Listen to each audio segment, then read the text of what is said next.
All right, hi guys. I wanted to give you a little rundown of the the test that you'll be taking on Friday. So it's Unit 1, which is just a very short unit, obviously. It's only been a couple weeks of school.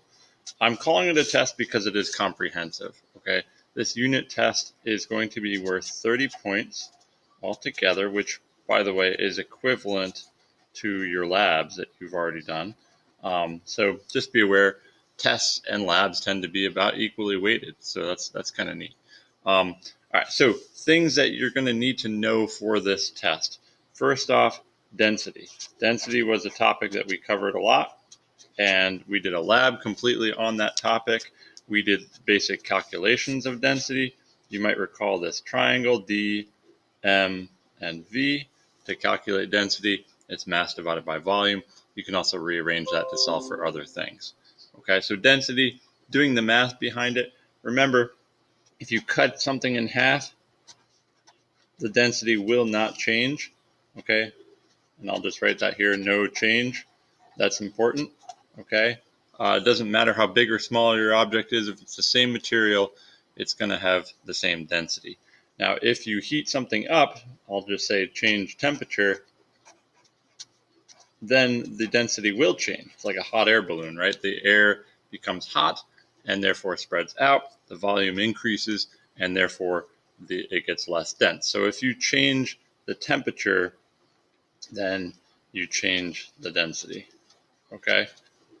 And that's important. That concept is probably on there as well. Okay? So that's basically density. Um, Other things that are going to be on this test: observation versus an inference. Okay? Those two words and understanding what they mean and identifying observations and inferences, kind of an important topic. Okay? Observations are things that are in front of you that you can see. If you see a measurement, like a number, let's say your temperature is 98.6, that's an observation. Okay? An inference is something that is a guess. I'm guessing about the future or I'm guessing about the past. So look for past tense or future tense with inferences. Okay. Another topic, rate of change.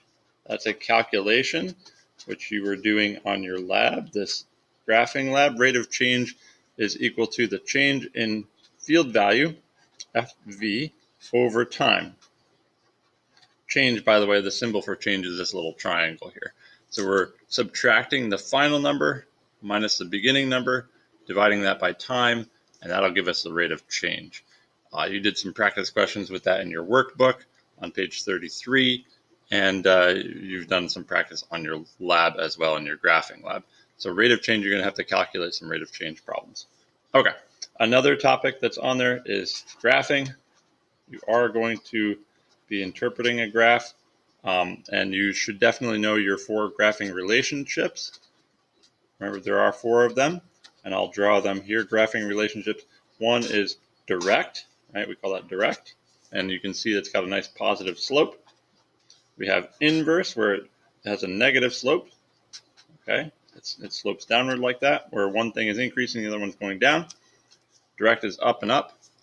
We have cyclical, up and down and up and down and up and down. Cyclical graphs are always predictable. We can guess what's going to happen in the future because it's been happening that way forever.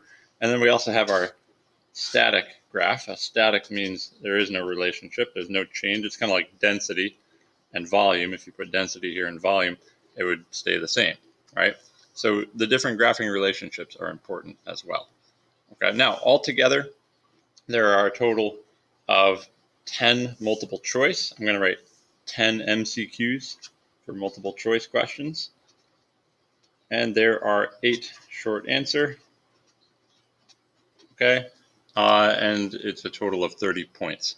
So that's the test in a nutshell. It's all the material that we've covered for the beginning part of this year. You can go back and look through the notes.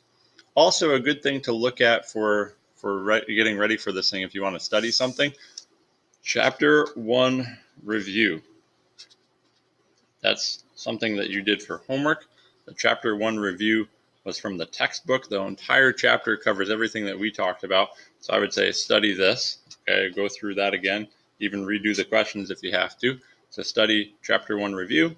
Also, another good thing to look at is there's an interactive review on the bulletin board of my CBA. You can check that out as well, and that will be helpful.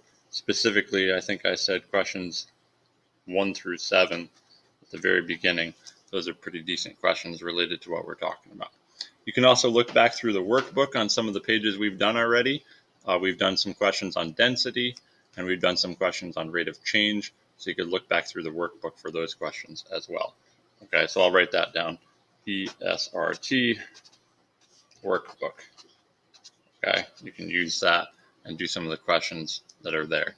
All right, and if you have any questions or need any help with anything, or you're not sure about something in particular, reach out to me. I'll try to help you as best I can. Okay.